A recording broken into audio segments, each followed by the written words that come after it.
Deuxièmement, tableau périodique des éléments et configurations électroniques.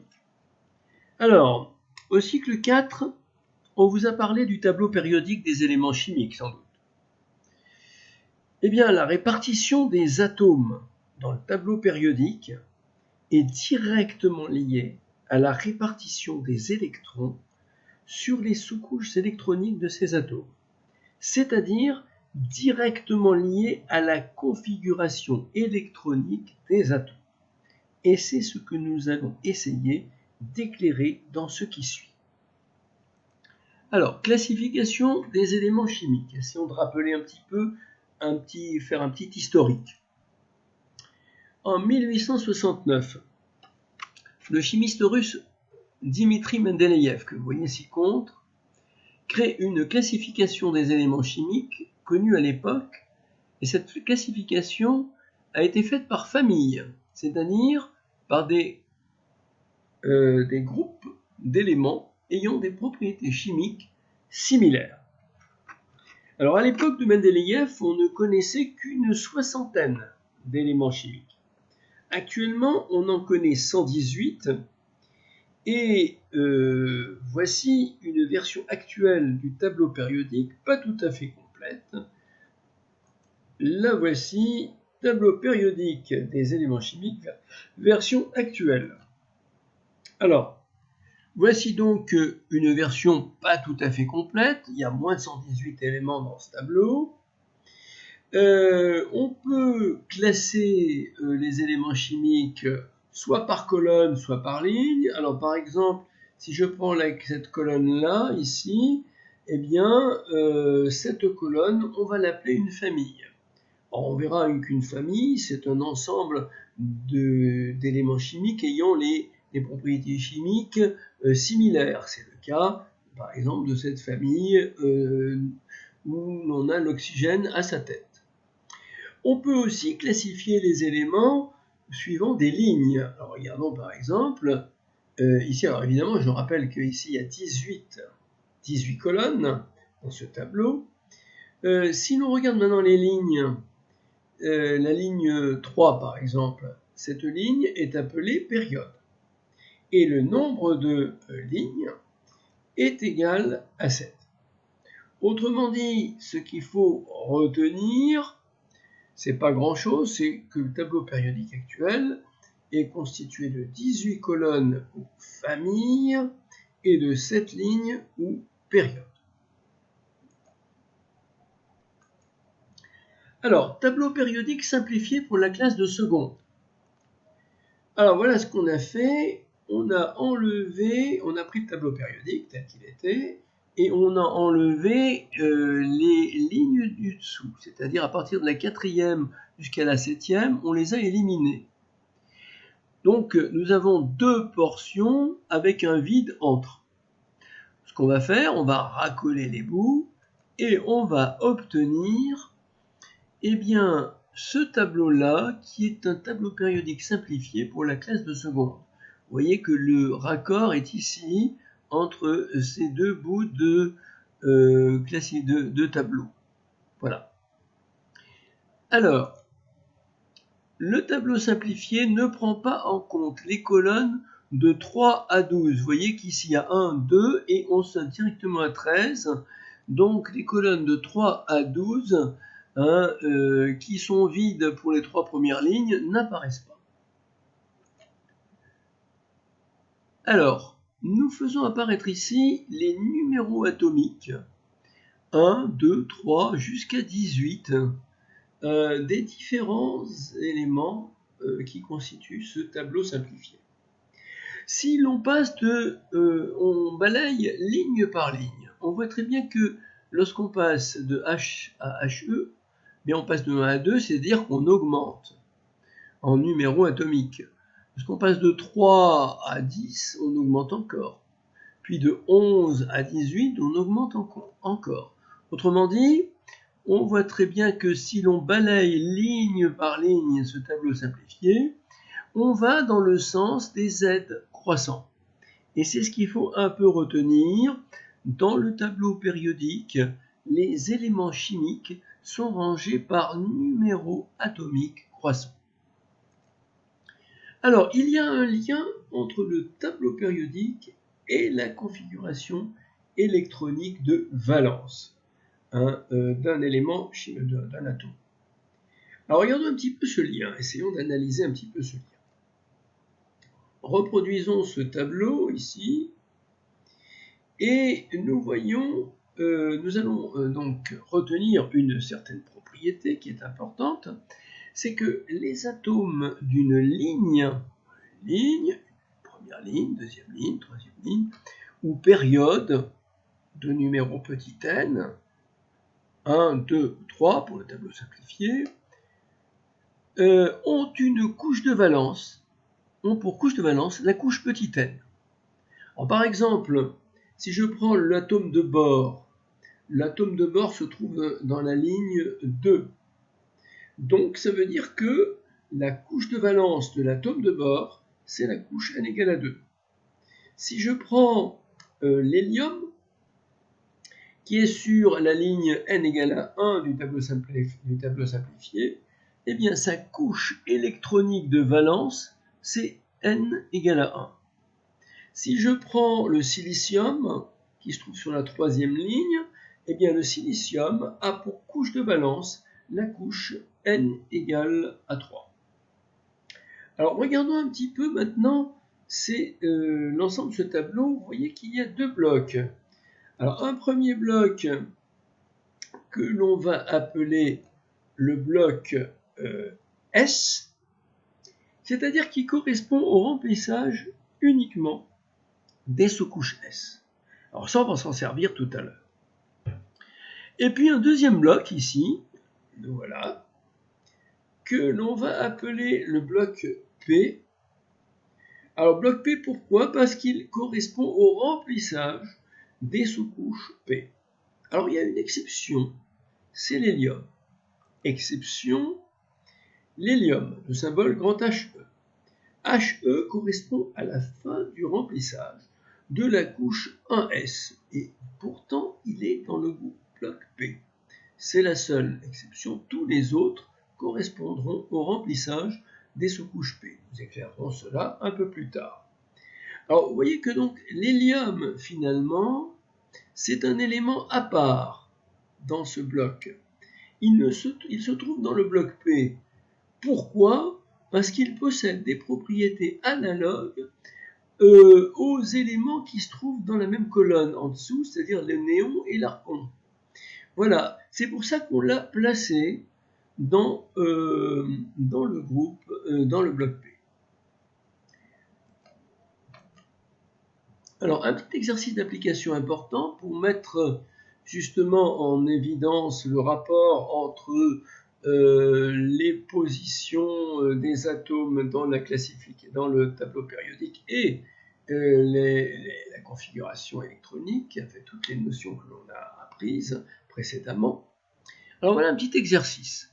On dispose du tableau périodique simplifié qui est ici, soit l'atome de chlore qui est là, dont la position donc est donnée. À partir du tableau, répondre aux questions suivantes. C'est-à-dire qu'on va établir le lien entre le tableau et toutes les notions qu'on a vues avant, c'est-à-dire couche de valence, nombre d'électrons de valence, configuration électronique de valence et configuration électronique de l'atome tout court. Voilà. Alors, on pose la première question. À quelle couche de valence appartient Cl? En répondant à la question en fonction de ce qu'on vient de voir. Réponse à la question 1. Cl, il est ici, le voilà, et Cl appartient à la ligne n égale 3 du tableau. Or, nous avons vu qu'un élément qui appartient à la ligne n du tableau a pour couche électronique de valence la couche n. Donc, autrement dit, la couche de valence de l'atome de chlore, à laquelle appartient l'atome de chlore, c'est la couche n égale à 3. Deuxièmement, quel est le nombre d'électrons de valence de l'atome de chlore? Répondons à la question. Alors, on voit que l'atome de chlore est là et que pour trouver justement le nombre d'électrons de valence, il suffit de passer de l'extrême gauche de la ligne 3 à l'atome de chlore, c'est-à-dire de compter le nombre de cases qu'il y a entre Na et Cl. 1, 2, 3, 4, 5, 6 et 7. Il y a ici 7 électrons de valence. Regardons un petit peu. Donc là, pour passer de Na à Cl, on ajoute 7 électrons finalement sur la couche de valence N égale à 3.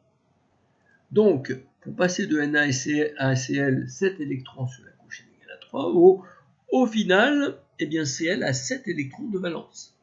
Si je voulais par exemple compter je prends l'atome de carbone, et je me dis, quelle est sa couche de valence? C'est la couche, c'est le numéro de la ligne à laquelle il appartient, c'est-à-dire la couche N égale à 2. Et puis, combien a-t-il d'électrons de valence, cet atome de carbone? Il suffit de compter le nombre de cases à partir de l'extrême gauche de la ligne 2, c'est-à-dire Li, de Li jusqu'au carbone. Donc 1, 2, 3, 4. Donc il y a 4 électrons de valence pour le carbone.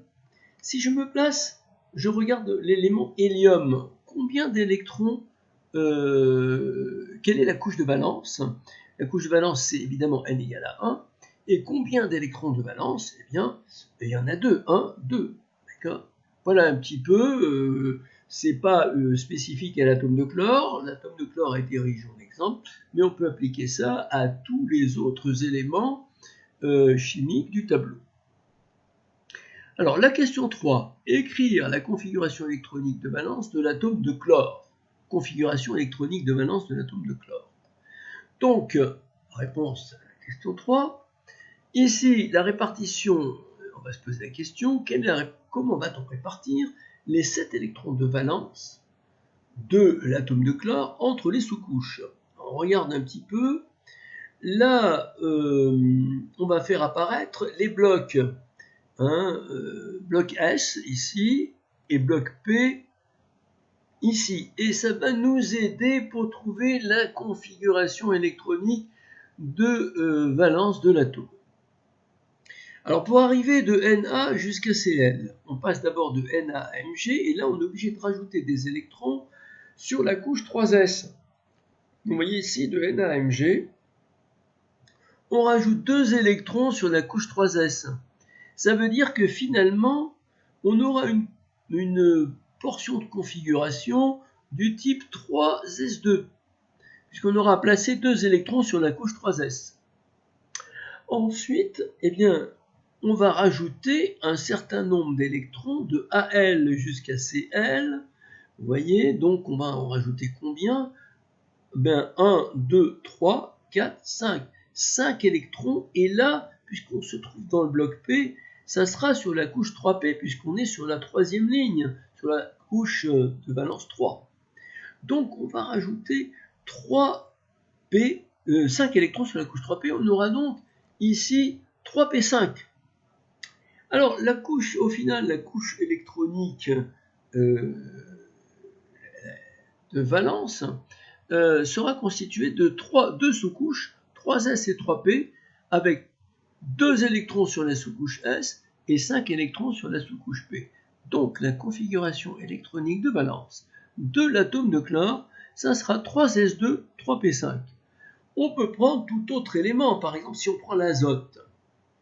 L'azote est sur la ligne 2, c'est-à-dire sa sous-couche de valence, sa couche de valence c'est N égale à 2, et que pour arriver de Li à N, eh bien, on met 2 électrons sur la couche S, donc ça sera 2s2, et puis 1, 2, 3, 3 électrons sur la couche P, dont 2p, donc ça sera 2p3. Donc autrement dit, la configuration électronique de valence de l'atome d'azote, ça sera 2s2, 2p3. Voilà. La configuration électronique de l'atome d'hélium, on sait que ça se trouve sur la couche 1, sur la couche de valence 1. D'accord. Donc autrement dit, pour garnir la couche 1, eh bien, il faudra garnir la couche 1s. Donc la couche électronique de la couche électronique, configuration électronique de valence de He, ça sera 1s2. Voilà, un peu sur le même topo, hein, c'est pas spécifique à l'atome de chlore. Quatrièmement, établir la configuration électronique de l'atome de chlore. Alors, réponse 4, question 4. Donc, il faut compter le nombre d'électrons à placer pour passer de H à Cl, c'est-à-dire qu'on veut la configuration électronique complète. Donc on part du début et on va disposer des électrons jusqu'à avoir le nombre qu'il faut pour arriver à Cl. Voilà. Évidemment, lorsqu'on passe de H à Cl, on n'ajoute pas seulement des électrons, mais aussi des protons, parce qu'on change d'élément chimique et que chaque fois qu'on change, on passe de H à He, par exemple, on ajoute un proton. De He à Li, on ajoute encore un proton. Et jusqu'à Cl, eh bien, on ajoute le nombre de protons qu'il faut. Mais bien entendu, on rajoutera les électrons qu'il faut. Alors, donc, la première étape, on passe de H à He. C'est-à-dire, on part depuis le début, là. On met 2 électrons sur la couche 1s. On aura donc un embryon de configuration électronique 1s2. Ensuite, bien, on va passer de Li à Be. On passe à la deuxième ligne. Donc, de Li à Be, on est dans le bloc S.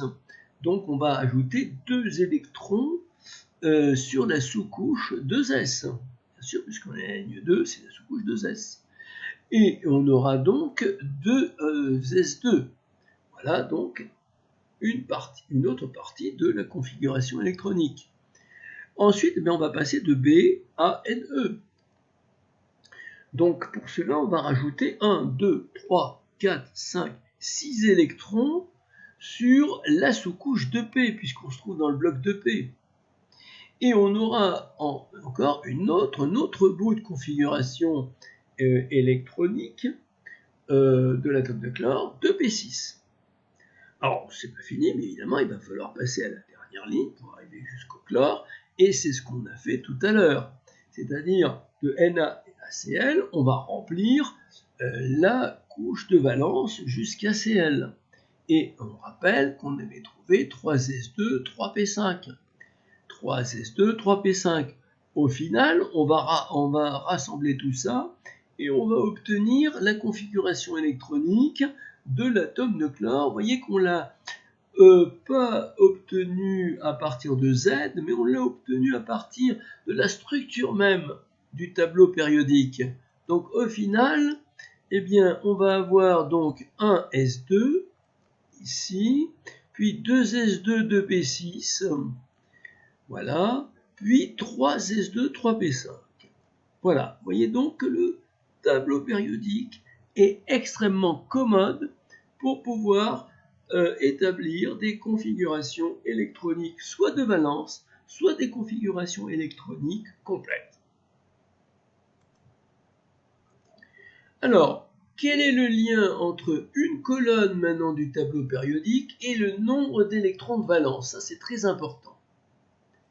Alors, un petit exercice de synthèse, on donne le tableau périodique simplifié, le voici, et puis on pose la question suivante. En s'appuyant sur les blocs S et P du tableau périodique, écrire la configuration électronique de valence de chaque atome. On va rappeler les positions des blocs S et P, les voilà, il faut toujours raisonner dessus. Alors, on sait que pour la première ligne, c'est-à-dire H et He, ce sont les sous-couches S qui vont intervenir. Donc, on va déposer d'abord un électron sur l'atome d'hydrogène, sur la sous-couche 1S. Alors ici, ça c'est la couche N égale à 1, qui correspond à la couche de valence N égale à 1. Donc, on va placer un électron sur la sous-couche 1s pour avoir la configuration électronique de valence de l'atome d'hydrogène. Donc on va avoir un S1. Puis lorsqu'on passe à l'hélium, on va rajouter un électron de plus.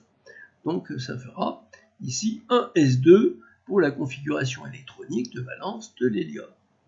On passe à la ligne suivante, c'est-à-dire ligne n égale à 2, ce qui signifie que tous les atomes de cette ligne ont comme couche de valence n égale à 2. Donc, En ce qui concerne le lithium, on va être amené à rajouter un électron sur la sous-couche 2s, en plus, bien entendu. D'accord? Donc là, ça fera 2s1. Ça sera la configuration électronique de valence du lithium. Pour le beryllium, on rajoutera un électron en plus, donc ça fera 2s2. Alors pour le bore, qu'est-ce qui va se passer? On va être obligé on passe dans le bloc P. Donc on va rajouter un électron sur la sous-couche de P. Mais attention, n'oublions pas que déjà la sous-couche 2s est garnie complètement. C'est-à-dire qu'on aura déjà 2s2 et si on rajoute un électron au bord, sur la sous-couche de P, ça fera 2p1. Donc au total, 2s2, 2p1. Alors, on passe au carbone. On avait 2s2, 2p1 pour le bord. On rajoute un électron sur la sous-couche de P de plus, d'accord? Donc on aura 2s2, 2p2 pour le carbone. Alors, pour l'azote, eh bien évidemment, ça fera 2s2, 2p3. Pour l'oxygène, 2s2, 2p4. Pour le fluor, 2s2, 2p5. Et pour le néon, 2s2, 2p6. On passe à la troisième ligne, n égale à 3, qui représente la couche de valence n égale 3 de tous les éléments de cette ligne. Donc, eh bien là, on va d'abord évoluer dans le bloc S, c'est-à-dire qu'on va rajouter sur la sous-couche 3s un électron. Donc pour avoir la configuration électronique de valence de l'atome de sodium. Pour passer l'atome de magnésium, on va encore en rajouter un, donc 3s2. Voilà, on ne peut pas en rajouter plus, évidemment. Alors après, quand on va continuer, on va passer au bloc P. Alors, déjà, la sous-couche 3s est garnie pour l'aluminium, donc ça commencera par 3s2. On rajoute un électron sur la sous-couche 3p, donc on aura finalement 3s2, 3p1. On passe au silicium, donc là nécessairement on rajoute un électron de plus, mais toujours sur la sous-couche 3p, donc 3s2, 3p2, et puis ainsi va la vie, 3s2, 3p3, 3s2, 3p4, 3s2, 3p5, 3s2, 3p6. Voici donc les configurations électroniques de valence pour chaque atome. Vous voyez qu'on n'a pas eu besoin d'écrire la configuration électronique totale et d'en tirer la configuration électronique de valence, rien que par un coup d'œil sur le tableau périodique, on arrive à trouver la configuration électronique de valence pour chaque atome, en utilisant, je le rappelle, et ce qui est très important, les blocs S qui correspondent au remplissage de sous-couche S, et le bloc P qui correspond, mis à part l'hélium, au remplissage de sous-couche P. Deuxièmement, on déduire le nombre d'électrons de valence des atomes des colonnes 1 à 17. Alors, si on regarde la colonne 1, les électrons de valence sont marqués ici, bien sûr. Ici, il y a un électron de valence pour la sous-couche S1, un pour la sous-couche 2S1 du lithium et un pour la sous-couche 3S1 du sodium. Ça veut dire que les nombres d'électrons des éléments de la première colonne, eh bien c'est 1. Donc, réponse, colonne 1, un électron de valence. Colonne 2, évidemment, on voit qu'il y en a 2 ici, 2s2 pour le beryllium, 2 sur la sous-couche 3s2 pour le magnésium, donc il y aura 2 électrons de valence pour la colonne 2. Voilà, pour ces deux électrons de valence. Alors maintenant, on passe à la colonne 13. Vous voyez qu'on a sauté, les colonnes de 3 à 12 n'y sont plus. On passe à la colonne 13 et on compte le nombre d'électrons de valence des deux éléments bore et aluminium. Ici, ça fait 2 plus 1, c'est-à-dire le nombre d'électrons de la couche de valence. 2 plus 1, c'est 3. 3, et ici, 2 plus 1, c'est 3. Or, ce 3, c'est ici le dernier chiffre du numéro de la colonne. Voilà. Donc, il y aura 3 électrons de valence pour la colonne, les atomes de la colonne 13. Donc colonne 13, ici, 3 électrons de valence. Alors ce 3 est à rapprocher du chiffre 3 de la colonne 13. Ainsi, ça sera pareil pour tout le reste. Hein, comme on va le voir, on va regarder la colonne 14 maintenant. La colonne 14, alors si on compte les électrons de valence, ici 2 plus 2 égale à 4 pour le carbone, 2 plus 2 égale à 4 pour le silicium. Ça veut dire qu'il y a 4 électrons de valence pour la colonne 14. Et on reconnaît que le nombre d'électrons de valence, c'est le dernier chiffre du numéro de la colonne, 4 électrons de valence. Il en ira de même pour les éléments des colonnes 15, 16 et 17. Alors regardons, 15, colonne 15, il y a 5 électrons de valence, c'est normal, regardez ici le chiffre 5. Colonne 16, 6 électrons de valence, on vérifie, 2 plus 4 égale à 6, 2 plus 4 égale à 6. Colonne 17, 7 électrons de valence, 2 plus 5 égale 7 pour le fluor, 2 plus 5 égale 7 pour le chlore. Par contre, c'est un peu différent pour la colonne 18. La colonne 18, on voit que pour l'hélium, il y a seulement 2 électrons de valence, alors que pour ceux qui sont en dessous, le néon, bien, il y a 8 électrons de valence, 6 plus 2, qui correspond au chiffre 8 de 18, et 2 plus 6 égale 8. Voici électrons de valence pour l'argon. Donc, pour la colonne 18, c'est plus particulier, 2 électrons de valence pour l'hélium et 8 électrons de valence pour le néon et pour l'argon. Retenons donc que dans le tableau périodique, les atomes qui appartiennent à une même colonne, évidemment de 1 à 17, possèdent le même nombre d'électrons de valence, qui est le nombre donné par le dernier chiffre du numéro de la colonne. C'est ce qui se passe ici. Alors évidemment, si on prend les 2 premières colonnes, c'est trivial. Hein. Deuxième colonne, 2 électrons de valence. Première colonne, 1 électron de valence, parce qu'il n'y a pas 2 chiffres dans le numéro de la colonne. Alors, donc, nous avons donc, de nos analyses précédentes, nous déduisons que le tableau périodique n'est donc que le reflet du remplissage des sous-couches électroniques des atomes. Tableau périodique et notion de famille. Alors, les atomes d'une même colonne du tableau périodique ont des propriétés chimiques communes, il faut le savoir, et constituent une famille chimique. Alors, une petite remarque, la similitude des propriétés chimiques des atomes d'une colonne de 1 à 17 est sans doute due, et elle est due, au même nombre d'électrons de valence pour les atomes d'une colonne, c'est-à-dire toujours de 1 à 17. Cas de la famille des gaz nobles, He, hélium, Ne, néon, argon, Ar, krypton, Kr, xénon, Xe et Rn, radon. Très important parce que le chapitre qui vient aura un pouvoir prévisionnel sur la réactivité des éléments chimiques, et ce pouvoir prévisionnel de réactivité sera basé sur les gaz nobles.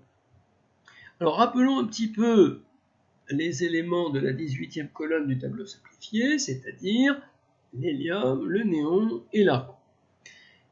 Qu'est-ce qu'il faut retenir? Et c'est ça qui va amener le chapitre suivant. Les atomes de la 18e colonne du tableau périodique, voilà, ici, constituent la famille des gaz nobles. Ils possèdent, alors, soit 2 électrons de valence dans le cas de l'hélium, ici, le symbole grand He, qui est très particulier comme nous l'avons vu. De configuration électronique de valence 1 et 2. Soit 8 électrons de valence. Pour les autres gaz nobles, alors il y a le néon, l'argon, mais il y a encore en dessous le krypton, le xénon et le radon. Alors vous voyez qu'ici, pour le néon, c'était la deuxième ligne 2s2, 2p6. L'argon, c'est la couche de valence 3, 3s2, 3p6. Et évidemment, pour les atomes qui viennent en dessous, eh bien, 4s2, 4p6, 5s2, 5p6, 6s2, 6p6. Donc, autrement dit, eh bien, les 8 électrons de valence pour les autres gaz nobles seront répartis suivant la configuration électronique de valence du type NS2, NP6, avec N égale 2, 3, 4, 5, 6. Ce qu'il faut retenir, c'est que les propriétés chimiques, c'est les propriétés chimiques des gaz nobles, et ça c'est très particulier. Les gaz nobles ne réagissent quasiment pas avec les autres éléments de la nature. Il y a une très faible réactivité. C'est la raison pour laquelle on les appelle les gaz nobles. Pourquoi? Parce que les aristocrates, les nobles, ne se mélangent pas aux autres. Alors, un dernier paragraphe et un dernier savoir-faire, c'est savoir déterminer la position d'un atome dans le tableau périodique, connaissant sa configuration électronique. Alors, donnons un petit exercice. On donne la configuration électronique de l'atome de phosphore, de symbole P, de numéro atomique Z égale à 15. 1s2, 2s2, 2p6, 3s2, 3p3. Trouvez sa position, la position de P dans le tableau. Voilà. À partir de la configuration électronique. Alors, comment va-t-on faire? Donc, il faut ce que l'on cherche évidemment pour localiser P, il faut connaître le numéro de la ligne et le numéro de la colonne où P se situe. Qu'est-ce qu'on doit connaître pour cela avant de commencer? Alors, on doit savoir que le numéro de la ligne correspond, où se trouve un élément chimique, correspond au numéro de la couche de valence et est égal au numéro de la couche de valence. Maintenant, le dernier chiffre du numéro de la colonne est égal au nombre d'électrons de valence. Donc, finalement, pour trouver la position d'un élément chimique, en particulier ici du phosphore, il faudra déterminer la configuration électronique de valence. Vous voyez, ici il y a valence ici du phosphore. Alors on va la déterminer à partir évidemment de la configuration électronique totale. On l'avait déjà fait ce type d'exercice. Ici, vous voyez très bien que la configuration électronique de valence, c'est 3s2, 3p3. C'est la configuration de la couche de numéro le plus grand, c'est-à-dire 3. 3s2, 3p3. Alors, le 3 signifie quoi? Le 3 signifie que donne le numéro de la couche de valence. Ça veut dire que P appartient à la ligne 3 du tableau. C'est ça que ça veut dire. Alors maintenant, on va utiliser le nombre d'électrons de valence. Ici, en tout, il y en a combien? Il y en a 2 plus 3, 5 électrons de valence. Ça veut dire que P appartiendra à la colonne 15 du tableau. Donc, 3 plus 2, 5 électrons de valence. On sait que le numéro de la colonne, pour trouver le numéro de la colonne, il faut rajouter un 1 devant. Donc, P appartient à la colonne 15. Vous voyez donc que P appartient à l'intersection de la ligne 3 du tableau et de la colonne 15. Donc, si je présente le tableau, eh bien, la ligne 3, la voilà, on la balaye, et la colonne 15, la voilà, et le P va se trouver à l'intersection, voilà où se situe P. Voilà, donc autrement dit, retenons que pour déterminer la position d'un atome dans le tableau périodique, on a besoin de la configuration électronique de valence de l'atome du type NSA en exposant NPB. Le numéro de la ligne, c'est petit n, et le A plus B eh bien, permettra de déterminer le numéro de la colonne, comme on l'a fait tout à l'heure. 3 plus 2 égale à 5, ça sera la colonne 15. Voilà, la leçon est terminée, mais juste avant de nous quitter, commentons un petit peu la partie du programme concernée et retrouvons des choses que l'on a vues. Donc, configuration électronique 1s, 2s, 2p, 3s, 3p d'un atome à l'état fondamental, et position dans le tableau périodique. Voilà, c'est ce qu'on vient de voir. Alors, les savoir-faire, déterminer la position de l'élément dans le tableau périodique à partir de la donnée de la configuration de l'atome à l'état fondamental, c'est le dernier paragraphe que l'on vient de traiter. Déterminer les électrons de valence d'un atome Z inférieur ou égal à 18 à partir de la configuration électronique à l'état fondamental ou de sa position dans le tableau périodique. On a parlé d'électrons de valence, de couches de valence, et donc de familles chimiques, évidemment. Et ce que l'on doit savoir, c'est d'associer à la notion de famille chimique à l'existence de propriétés communes et d'identifier la famille des gaz nobles, c'est-à-dire sa position, et connaître les configurations électroniques des différents gaz. Voilà, la leçon est terminée. Je vous remercie.